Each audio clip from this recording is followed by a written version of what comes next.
রাজধানীর সোহরাওয়ার্দী উদ্যানে হেফাজতে ইসলামের মহাসমাবেশে ঢল নেমেছে নেতাকর্মী এবং সাধারণ জনতার। নারী সংস্কার কমিশন বাতিল সহ 4 দফা দাবিতে বক্তব্য রাখছেন শীর্ষ নেতারা। সেখানে আছেন সহকর্মী আজহার লিমন, চলে যাচ্ছি তার কাছে। লিমন, জনস্রোত নেমেছে রাজধানীর সোহরাওয়ার্দী উদ্যানে, কি বলছেন হেফাজতের নেতাকর্মীরা?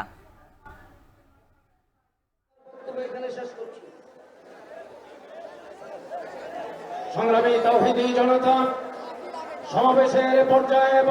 সম্পাদ হেফাজতের নেতাকর্মীরা সকাল থেকেই বক্তব্য করছেন। সকাল 9টা থেকে এই সমাবেশ শুরু হয়েছে। আমরা দেখছি যে সকালের যে সূর্যটা এটা কিন্তু আস্তে আস্তে করা হচ্ছে, কিন্তু ফজরের নামাজের পরই কিন্তু এই যে দেখছেন সোহরাওয়ার্দী উদ্যানের এক প্রান্ত থেকে আরেক প্রান্তে এই সারা দেশ থেকে আসা হেফাজতের নেতৃবৃন্দ, কর্মী সমর্থকদের ভিড়ে কিন্তু এক ধরনের পূর্ণ হয়ে গেছে। হেফাজতের নায়েবে আমিরে মুর্জাদার যে সমস্ত কর্মকর্তারা রয়েছে তারা এখন এখানে বক্তব্য করছেন। আপনি যেটা বললেন যে নারী কমিশন তারা বাতিল চাইছে, শুধু এই দাবিটি নয়, আরও তাদের বড় 3টি দাবি রয়েছে। আমরা যেটি দেখছি যে তারা এই সংবিধান সংস্কার, সংবিধানের মূলনীতিতে যে বহুত্ববাদের যে প্রস্তাবনা দিয়েছে, এই নতুন যে ঐকমত্য কমিশন বা সংবিধান সংস্কার কমিশন, তারা বলছে যে এই বহুত্ববাদ এই শব্দটি আল্লাহর একত্ববাদের বিপরীত, যেই কারণে তারা এটির বাতিল চায় এবং জানেন যে পঞ্চদশ সংশোধনীর মাধ্যমে এই সর্বশক্তিমান আল্লাহর উপর আস্থা ও বিশ্বাস, যেটি পঞ্চম সংশোধনীর মাধ্যমে সংবিধানে স্থাপন করা হয়েছিল আওয়ামী লীগ আমলে, যেটিকে বাদ দেওয়া হয়েছে সংবিধান থেকে 32 বছর পর। এই যে ইসলামপন্থী এই মানুষেরা তারা বলছে যে এটি আবার সংবিধানে পুনর্বহাল করতে হবে। তাদের বড় দাগের দ্বিতীয় দাবি এটি।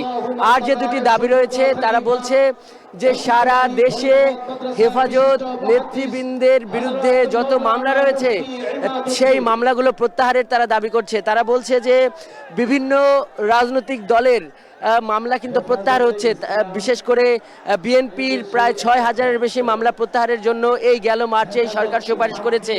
তারা বলছে যে অন্যান্য জামাত-সহ অন্যান্য দলের মামলা প্রত্যাহারেরও সরকার পদক্ষেপ নিচ্ছে, কিন্তু হেফাজত নেতৃবৃন্দের যে মামলা সেটা প্রত্যাহার হয়নি। তারা আওয়ামী লীগ সরকারকে যে ফ্যাসিস্ট আখ্যা দিয়ে বলছে যে সেই আমলে এই ইসলামপন্থী মানুষগুলো সবচেয়ে নির্যাতিত জনগোষ্ঠীর একটা ছিল, তাদের উপর জুলুম নির্যাতন করা হয়েছে, তাদেরকে জঙ্গি বলা হয়েছে, আবার তাদের উপর মিথ্যা মামলা দেওয়া হয়েছে। তারা সেই সমস্ত মামলার কিন্তু প্রত্যাহার চাইছে এবং একই সঙ্গে তারা বলছে যে বড় বড় যে হত্যাকাণ্ডগুলো ঘটেছে, 3টি হত্যাকাণ্ডের কথা তারা বলছে। সেটি হলো যে শাপলা চত্বরের 5ই মে শাপলা চত্বরের হত্যাকাণ্ডের তারা বিচার চায় আওয়ামী লীগের, এর জন্য তারা একটি আলাদা তদন্ত কমিটি গঠন চায়। তারা বলছে যে বিডিআর হত্যাকাণ্ডেরও কিন্তু তদন্ত কমিটি গঠন করা হয়েছে, সেইভাবে এই শাপলা হত্যাকাণ্ডেরও এই তদন্ত কমিটি গঠন করতে হবে। নরেন্দ্র মোদী 2021 সালে যে ঢাকা সফরের সময় এখানকার ইসলামপন্থী মানুষেরা যে প্রতিবাদ করেছিল এবং সেইখানে সরকার, এই তৎকালীন যে ফ্যাসিস্ট সরকার আওয়ামী লীগ সরকার যে গুলি চালিয়েছিল এবং সেই সময়ের যে হত্যাকাণ্ড সেটিরও কিন্তু তারা এখানে সুষ্ঠু বিচার চায়। এবং একই সঙ্গে এই 5 আগস্টের গণঅভ্যুত্থানে এই ইসলামপন্থী মানুষদের একটা বড় অংশ, বলা হয় যে 80 জনের মতো মাদ্রাসার ছাত্র কিন্তু শহীদ হয়েছে।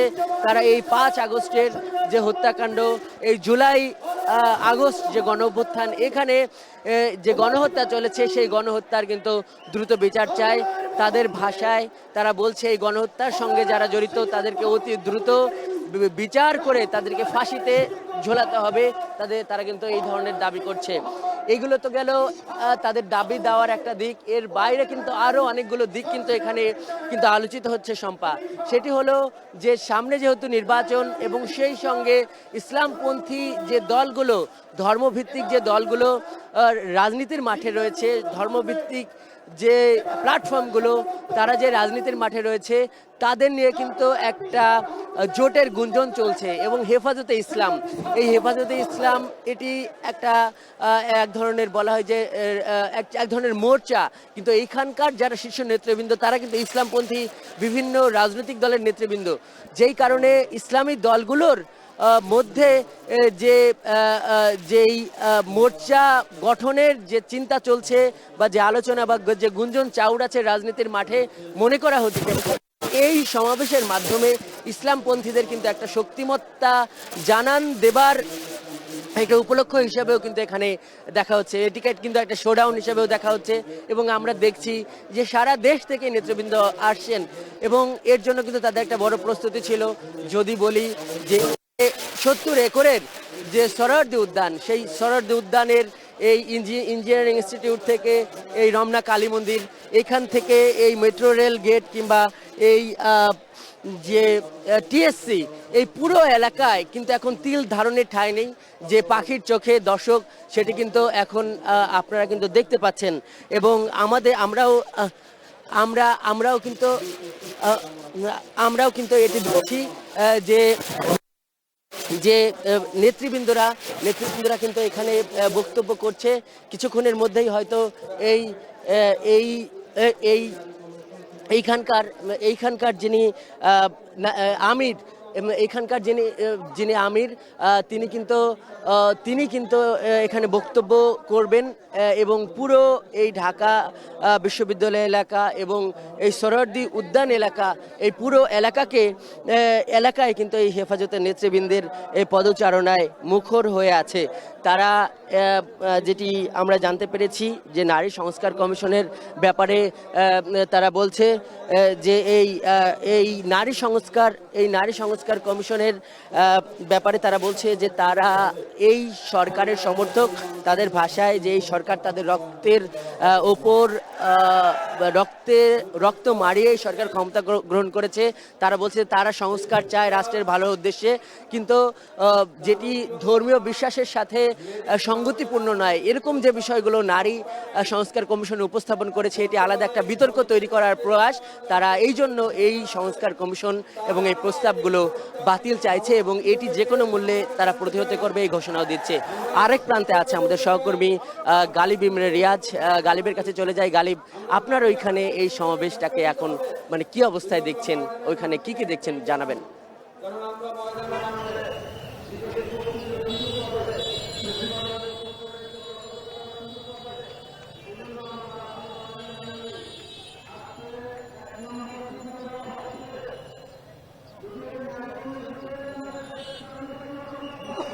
আজহার, আমি একেবারে সোহরাওয়ার্দী উদ্যানের বাইরে, যেটি ঢাকা বিশ্ববিদ্যালয়ের টিএসসির যে জায়গাটা, সেই জায়গায় অবস্থান করছি। এবং এখানে যেটি আমি আসার পর থেকেই দেখতে পাচ্ছি সেটি হচ্ছে যে ভেতরে যে সমাবেশ চলছে, কিন্তু বাইরে বিপুল পরিমাণে হেফাজতের কর্মীরা এখানে অবস্থান করছেন। বিশেষ করে ঢাকার বাইরে থেকে যারা এসেছেন তারা এখানে অবস্থান করছেন।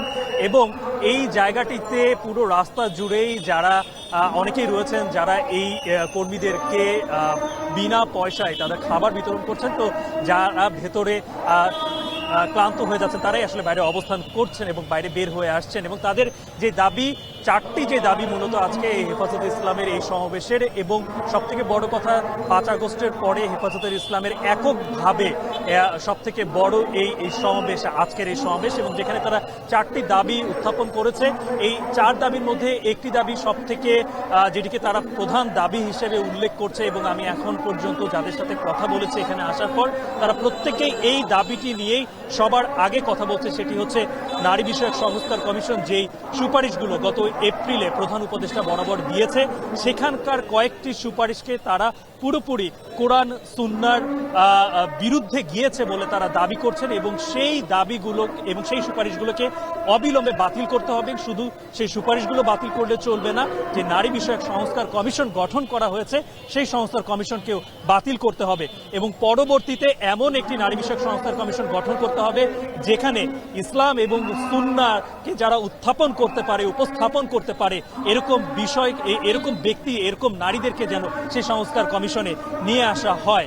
সেখানে সবথেকে বড় যে দাবিটি তারা করছেন সেটি হচ্ছে যে এই কমিশন যে সুপারিশ করেছে তার মধ্যে একটি হলো যে নারী পুরুষের সমান সম্পদের বন্টন, অর্থাৎ পিতৃ সম্পদ যেটা আমরা বলে থাকি, সেই পিতৃ সম্পদ আমরা কোরআনের আইন যেটি রয়েছে সেখানে পুরুষ যা পায় নারী তার অর্ধেক পায়। কিন্তু নারী সংস্কার কমিশন যেটি বলছে যে এটি একটি বৈষম্য তৈরি করে সমাজে, তাই নারী যেন পুরুষের সমান অধিকারটা তারা পেয়ে থাকেন। কিন্তু এখানে উপস্থিত হেফাজত কর্মীরা বলছেন যে এটি সম্পূর্ণ কোরআন সুন্নাহ বিরোধী আইন, এটাকে কখনোই বাস্তবায়ন করা এখন সম্ভব না, কোনোভাবেই সম্ভব না। কারণ তারা বলতে চান যে নারীকে অনেকভাবে অন্যভাবে কোরআনের এই আইনের মাধ্যমে তাকে তার সম্পত্তি কিংবা যে কোনো অধিকারের বিষয়ে তাকে পুষিয়ে দেওয়া হয়েছে। সেই জায়গায় এই বিষয়টি সামনে উত্থাপন করে কোরআনের বিরুদ্ধে কোনো আইন পাশ হোক এটা তারা চায় না। এছাড়াও সেখানে একটি সুপারিশ রয়েছে, সেটি হচ্ছে যে যেই যৌনকর্মী রয়েছে তাদেরকে শ্রমিক হিসেবে নিয়ে আসা এবং তাদের একটি ভাতার ব্যবস্থা করা, সেটিকে তারা প্রত্যাখ্যান করতে চায়। তারা বলতে চায় যে এই বিষয়টি যদি ঘটে তাহলে সমাজে যৌনকর্মী হয়ে ওঠার একটি যারা যৌনকর্মী রয়েছে তারাও একটি প্রণোদনা পাবে এবং যারা হতে চায় না তাদের মধ্যে হওয়ার একটি প্রবণতা জাগবে।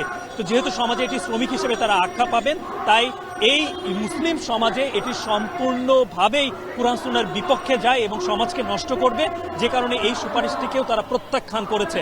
এছাড়াও আরও 3টি দাবি তাদের রয়েছে, যার মধ্যে উল্লেখযোগ্য দাবি রয়েছে যে সংবিধানে বহুত্ববাদ বাদ দিয়ে আল্লাহর উপরে পূর্ণ আস্থা ও বিশ্বাস প্রতিস্থাপন করা। সেটিকে তারা যেই 2010 সালে হেফাজত ইসলাম গঠন হয় তারপর থেকেই তাদের এই দাবিটি রয়েছে এবং তারা বলতে চায় একটা সময় সংবিধানে এই বহুত্ববাদের বদলে আল্লাহর উপর পূর্ণ আস্থা এবং বিশ্বাস ছিল, সেটিকে আবারও পুনর্বহাল করতে হবে। এছাড়া আরও 2টি দাবি রয়েছে, যার মধ্যে একটি হচ্ছে হেফাজত ইসলামের বিরুদ্ধে এখন পর্যন্ত 300টি মামলা চলমান রয়েছে। এই মামলাগুলো তাদেরকে এই সরকারকে প্রত্যাখ্যান করতে হবে। এছাড়াও যেই 2013 সালে শাপলা চত্বরে যেই গণহত্যা চলেছে, কিংবা 2021 সালে যখন মোদি বাংলাদেশ সফরে এসেছিল তখন একটি গণহত্যা চলেছিল, এবং 2024 সালে যেই জুলাই আগস্টে যে গণহত্যা চলেছে, এই 3 গণহত্যায় যারা দোষী তাদেরকে বিচারের আওতায় নিয়ে আসতে হবে।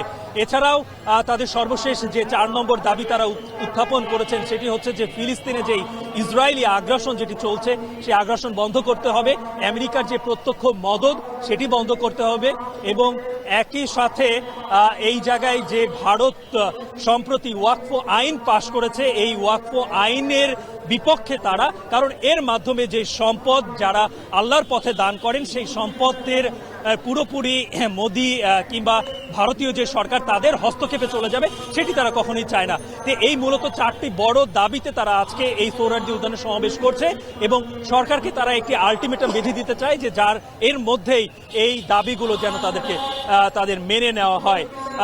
আমি এখন এই মুহূর্তে ইঞ্জিনিয়ারিং ইনস্টিটিউটের সামনে আমাদের আরেক সহকর্মী শাহাদাত অব্র রয়েছেন, আমি তার সঙ্গে যুক্ত হতে চাই।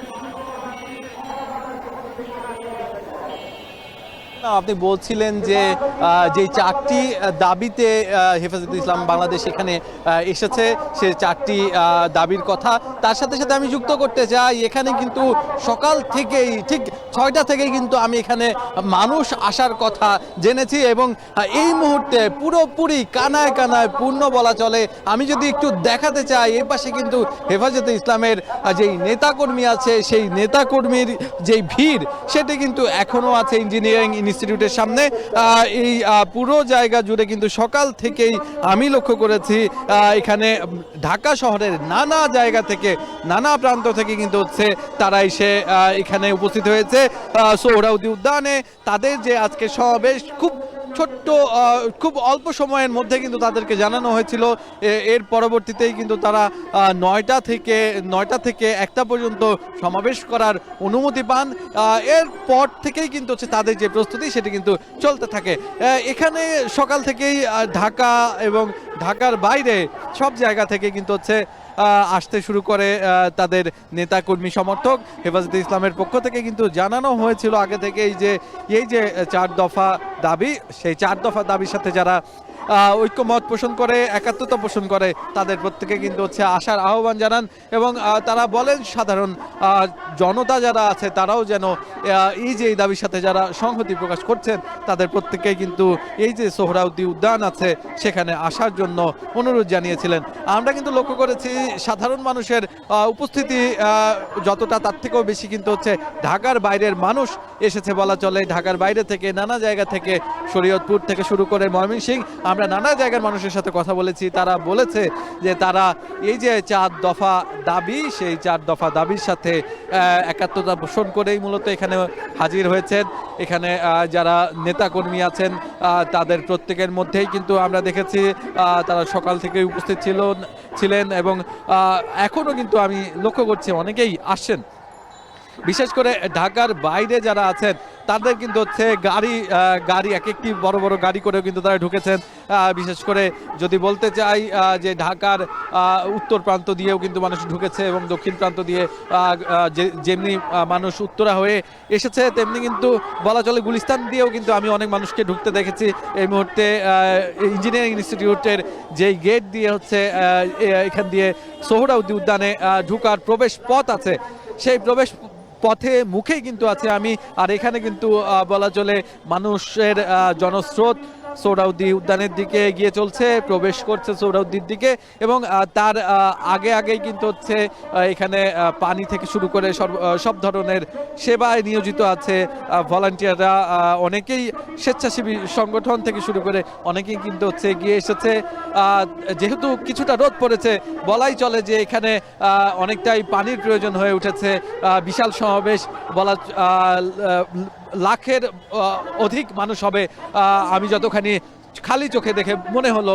ভেতরেও মানুষ আছে বেশ কয়েক। আমি যখন ভেতরে ছিলাম তখন তাদের সাথে কথা বলে তাদের যে দাবি সেই সম্পর্কে তারা কিন্তু বলেছে এবং তারা বলেছে যে এই যে বাংলাদেশের মাটিতে কোনো ধরনের অসাম্প্রদায়িক যেখানে 90% মানুষের মুসলমানের দেশ, সেখানে কিন্তু হচ্ছে ইসলামের বিরুদ্ধে কোনো কিছু হবে না, এমনটাই কিন্তু তারা জানিয়েছেন। এবং তাদের মূল দাবিগুলোর মধ্যে কিছুক্ষণ আগে